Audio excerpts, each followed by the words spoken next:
বিলোনিয়া সুকান্ত নগরের দিনমজুর গোপাল মজুমদারের পরিবার বিধ্বংসী অগ্নিকাণ্ডে আশ্রয়হীন হয়ে পড়েছে। একমাত্র বসতঘরটি মুহূর্তেই ধ্বংসস্তূপে পরিণত হওয়ায় 3 সন্তান নিয়ে স্বামী স্ত্রী দিশেহারা। আগুন লাগার সময় বাড়িতে কেউ না থাকলেও ক্ষতির মাত্রা এতটাই ব্যাপক যে পরিবারটি এখন সম্পূর্ণভাবে পথে বসেছে। এই কঠিন পরিস্থিতিতে ক্ষতিগ্রস্ত পরিবারের পাশে দাঁড়িয়েছেন এলাকার জনপ্রতিনিধিরা।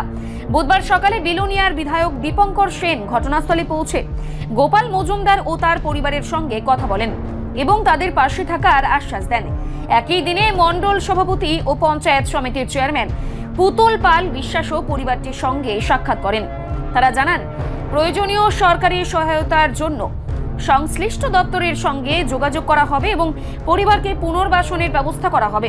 স্থানীয় মানুষজনের অভিযোগ, ভাঙা রাস্তা ও দমকল দপ্তরের অব্যবস্থাপনার কারণে আগুন নেভানোর কাজ কার্যকর করা সম্ভব হয়নি।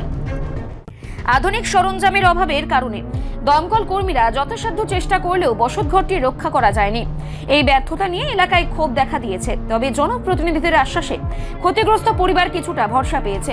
এলাকাবাসীর আশা, দ্রুত সরকারি সহায়তা পৌঁছবে এবং গোপাল মজুমদারের পরিবার আবারও মাথা গোঁজার ঠাঁই ফিরে পাবে। সুকান্ত নগর। দাদা, এই যে অগ্নিসংযোগ হয়েছে, এটা কার বাড়িতে হয়েছে? এটা আমার ছোট ভাইয়ের ঘর। ছোট ভাইয়ের নাম কি? গোপাল মজুমদার। কি করেন তাই? রাজমিস্ত্রির কাজ করে। এই যে ঘরটা জ্বলছে, তাইনেরই ঘর? হ্যাঁ। ওনার পরিবারে কে কে আছেন? ওনার পরিবার 3টা ছেলে আছে আর ওরা 2জনে। 3 বাচ্চা, স্বামী স্ত্রী? 5 জন।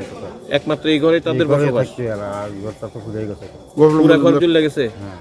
এই জল মানে আগুনটা লাগছে কেমনে? কি দেখছেন? ঘরটা নাকি বন্ধ আছিল? ঘরটা বন্ধ ছিল, সম্ভবত তো আগুন কারেন্ট থেকে কারেন্টের শর্ট সার্কিটের কারণে তো আগুনটা লাগছে বা এমন কিছু। কখনো মানে রাত্রেবেলা থাকবো যে অন্য কোনো ব্যবস্থা নেই। সব জামা কাপড় সব কিছু পুড়ে গেছে। কাগজপত্র কিছুই নেই।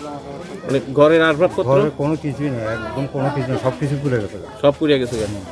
তারা বাড়িতে কেউ আসছিল না? তারা বাড়িতে কেউ আসলো না। এরা ওই আজকে কীর্তন চলে, কীর্তনে গেছে সবাই। উৎসবে গেছিল। গোপাল মজুমদার কি করে? রাজমিস্ত্রি কাজ করে। রিপোর্ট সংবাদ প্রতীক্ষা।